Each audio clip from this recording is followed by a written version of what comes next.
Am crezut că voi muri de sete, așteptându-mi sufletul pereche. Dar noi n-am promis că ne vom revedea de mult, înainte să ne fi născut.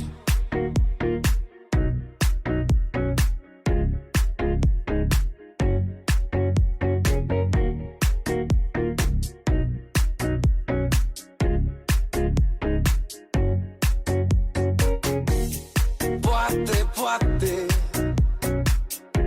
apusul de soare e doar răsăritul văzut de la spate.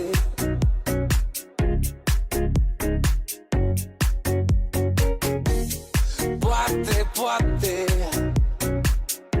într-o altă viață ne vom regăsi și vom învăța să fim fericiți, admirând câte două răsărituri pe zi.